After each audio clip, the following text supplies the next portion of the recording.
Say if somebody says the best performing in green at the top, we asked a separate question, and nothing was read out. It was an unprompted question. What would you say is the main challenge that Kenya government is facing in implementing its manifesto or its policies? We didn't read off anything. People could only give one answer.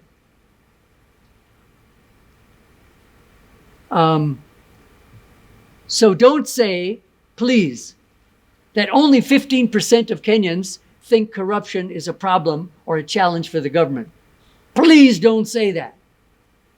You have to say, of all Kenyans, the one challenge that they could mention, 39% said cost of living, a different 15% said corruption, because they could only give one answer to this question.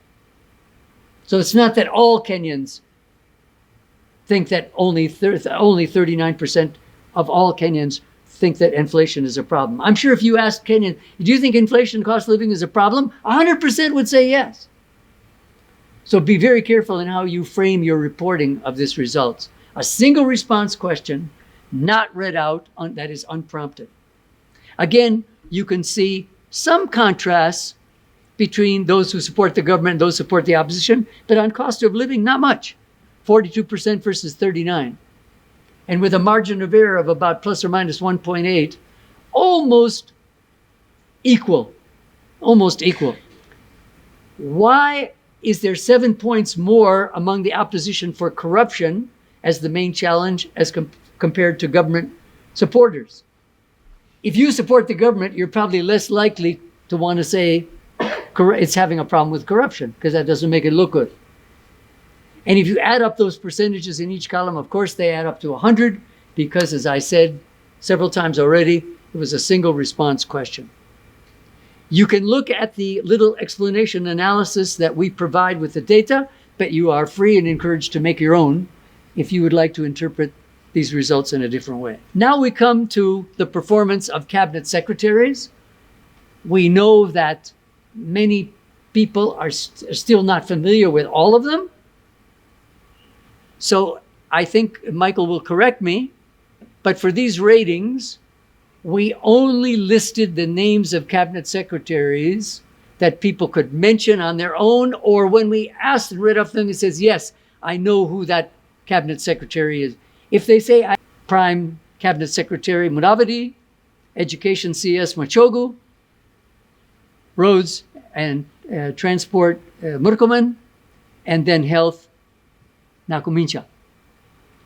And at the bottom, we have CS Wahome, in Water and Sanitation, Jeru, National Treasury, Professor Ndungu, Gender, Jumwa, and Energy, Chirchir. Now, I've seen at least 2 names here, maybe more, 3. There were some recent cabinet changes.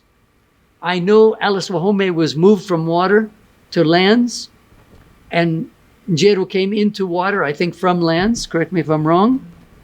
Aisha Jumwa was moved from public administration to gender. So you might say for them at least, they've only been in their new positions for a month or 2. Is it fair for them to be given such low ratings? Maybe they were being rated on their performance in both of the ministries in which they've served.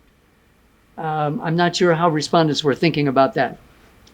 And also, just for the highest and lowest rated, I am not in a position to say, TIFA is not in a position to say, when we have these national power blackouts, is that really in any way the fault or the mistake of Bwana Chirchir? There are a lot of people below him who are dealing with power. So I don't know where the blame lies. But, you know, the responsibility starts with the person the president appoints to sit on top of that ministry. And I even saw some calls for him to resign a couple of days ago, or was it just yesterday, after the most recent blackout on Sunday evening, together with another CS. As for Professor Kindiki, you people in the media, correctly or not, have given him very, very extensive, and I would say, in my personal view, generally positive coverage in his efforts to deal with issues of insecurity in the country. It doesn't mean to say that insecurity is no longer a problem. We still see on a pretty regular basis people being killed and injured in northern Kenya by IEDs and so on, but at least the CS is seen going out to these places, talking to people on the ground, whether it's terrorism in northeastern Kenya, ethnic clashes and livestock theft in North Rift and so on. The other day he was in Lamu. Earlier we saw him quite active with regard to the Shakahola massacre. So again, even if rather negative things have been taking place within the cabinet responsibility of insecurity, unlike Chirchir, he's not blamed for it. He's being seen as positively, actively addressing these issues. And of course, the only way to tell for certain if his active involvement is having payoffs is to start counting and to see if there's actually a decrease in the kind of incidents that are causing him and his ministry and the government and Kenyans so much concern.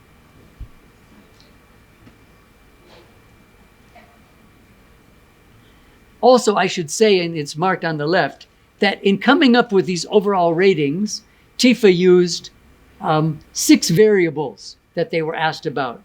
Awareness of them, that is, are they known?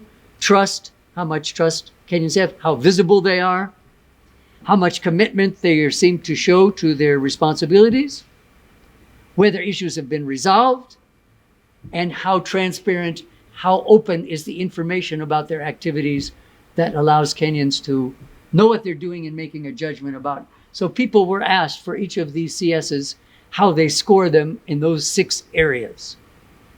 It wasn't just a blanket kubahatisha.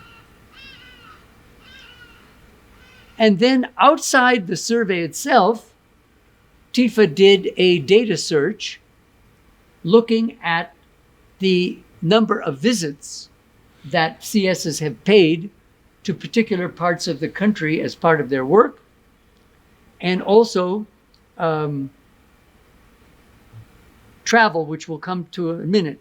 This chart simply compares the number of reported visits in mainstream and social media in each of the zones that we use for disaggregating our data, the 9 zones, compared to the population of that zone. Now, obviously, there's, or maybe not obviously, but what is clear from the data, that these CSs, that is the top 10 rated, made far more visits to particular sites in Nairobi than to any other part of the country, even in proportion to Nairobi's population of the whole country, which is only 11%, almost 3 times as many visits. Why? Well, I think there's 2 obvious reasons for that. Number one, all these CS's offices are right here in the nation's capital. So it's easy to get out. And second, there is so much activity going on in Nairobi, given the fact that I think between 30 and 40% at least of the country's GDP comes from Nairobi. Even if the population is only 11%, these CSs, many of them have things to do outside of their offices in the nation's capital. So to say that there is a lack of balance between the number of visits and the number of people who are living in an area, I wouldn't take that as a criticism. It's just a reality, which we found interesting. Then also, the 10 highest rated cabinet secretaries, we looked at their visits. And you can see in blue the number of visits in each of these 9 zones, and pink at the bottom, the number of trips outside the country.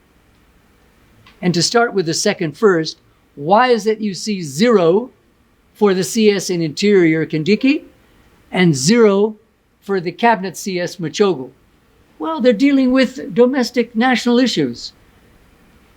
I don't know for a fact that C.S. Kindiki has not gone abroad for a meeting related to global terrorism or something, but this is just based on media reports. So again, the foreign travel may relate very directly to the responsibilities in that ministry. And this is so even if the president has announced that there will be, or have already been instituted, major cutbacks in foreign travel to save money, to try to reduce government expenditure. You can see the most foreign trips have been from the Prime Cabinet Secretary, Mudavadi, and you people in the media know what he has been going abroad to do, often representing the president when neither the president or the deputy could go. Why it is that the sports cabinet secretary has made so many foreign trips and the information technology secretary Owalo has made foreign trips, you'll have to ask them. Or the next time you're interviewing the president, you can ask why those two in particular seem to be making more foreign trips. How have they benefited Kenyans? And as far as visits to counties, not surprisingly, the leader again is Interior C.S. Kindiki, because he has been dealing with insecurity issues on the ground in many parts of the country.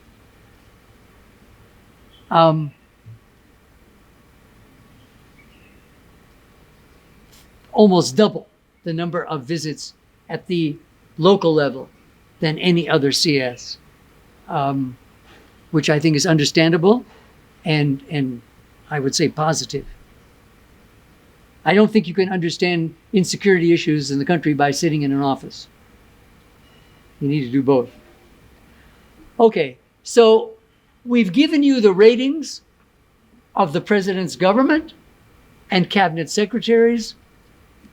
What are these ratings based on?